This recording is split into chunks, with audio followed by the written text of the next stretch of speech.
So it really is just you versus you. It isn't you versus your enemy. It isn't you versus your opposition opponent, whatever you may call it. It really is just you versus you. And I know that is such a redundant statement that's been overstated over and over again by several motivation gurus that say, hey, if you want to be disciplined, if you want to be successful, you gotta just focus on yourself and say it's you versus you. But they never really go into the core concept of what that necessarily means. Why do I say is it that it's truly you versus you?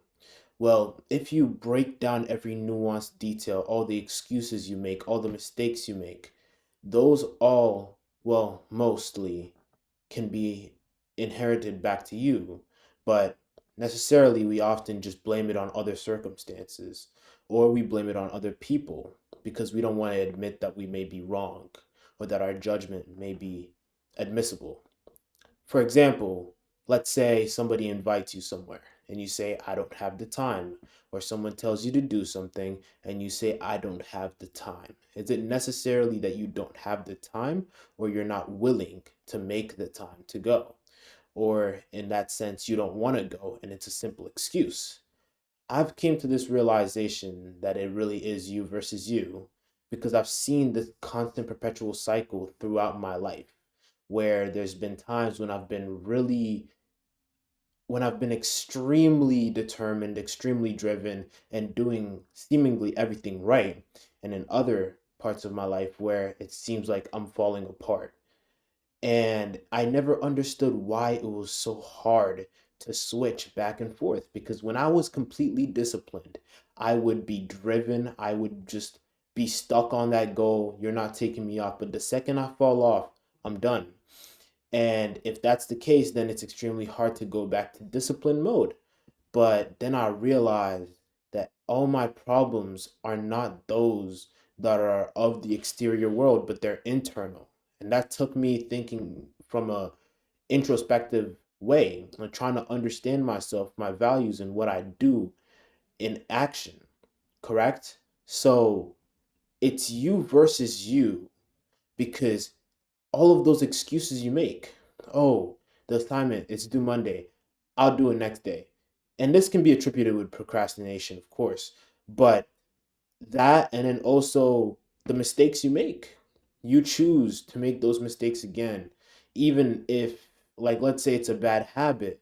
You stick to it. You say you'll stop, but you don't.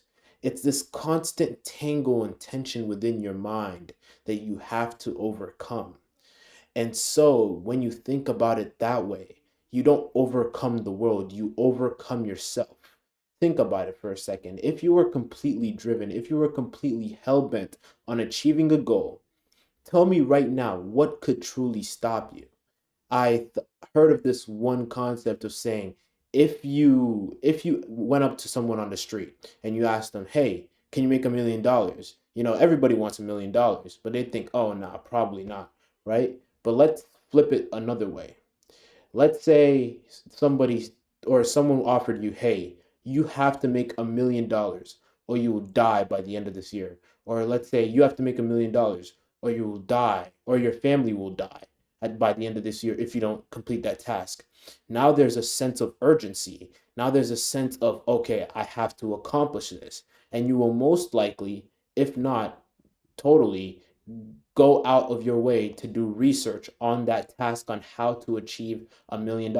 And you most likely will achieve that goal if you keep on going at it. Why? Because there is something at stake. The point that I'm trying to make here is that we constantly make excuses for certain things because we don't hold them at a high standard, right?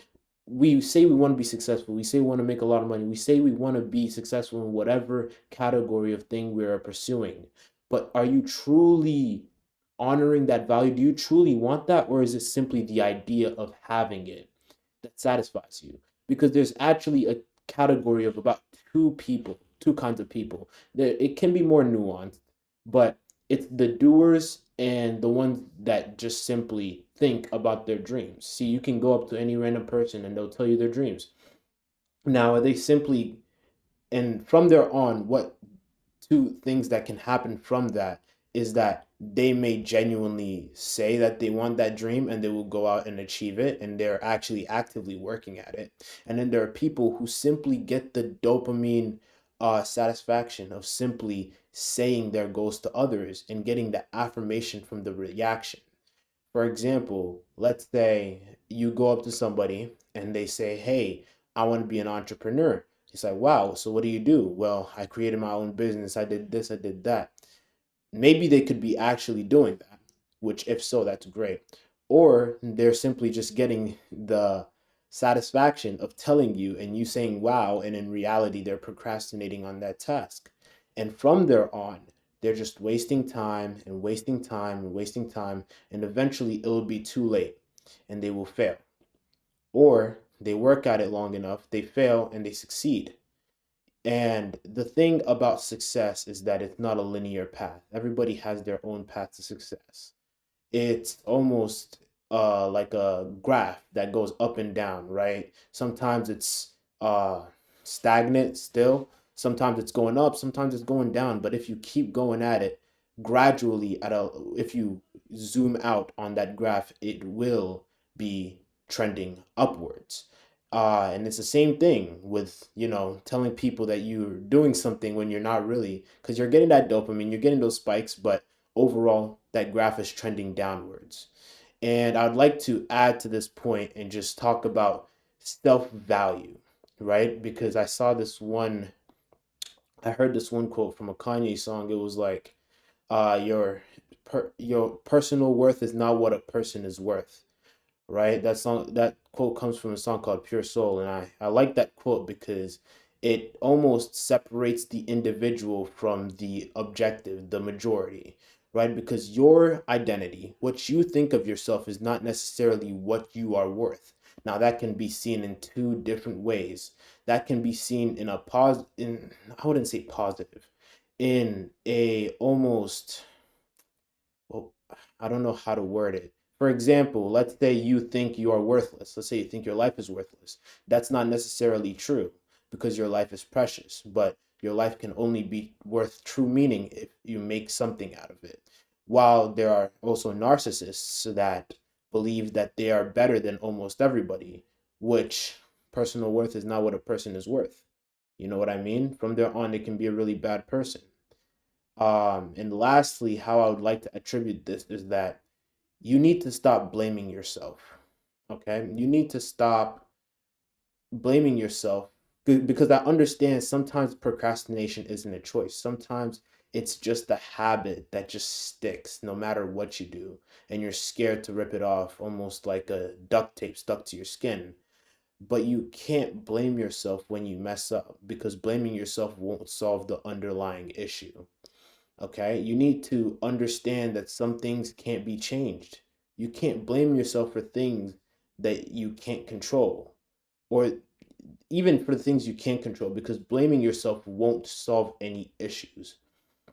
You must be able to understand those kind of situations. Like, for example, let's say the sort of people who look down on themselves because of their looks or their height or so on. You can't change that. And so you can't blame your whole existence and identity on a fact that you had no control over.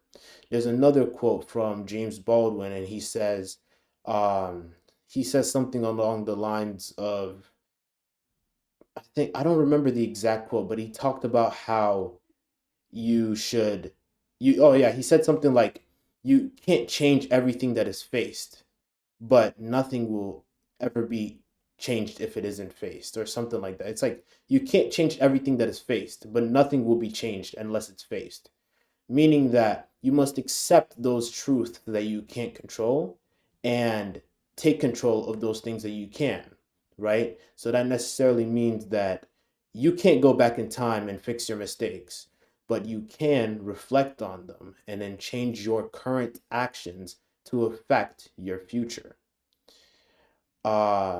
And from there on, what I would like to leave off for is that it essentially is you versus you. Okay? It isn't you versus the person who flicked you off yesterday. It isn't you versus the person who says you'll never achieve anything. It isn't you versus your teacher who gave you a bad grade. It isn't you against your boss who fired you. It's you against you. And the only way you can find that is by truly understanding yourself and who you are internally. And also, my camera is like glitching out right now. I think it's gonna shut down. So I think I'll leave it off at that. Thank you for your time.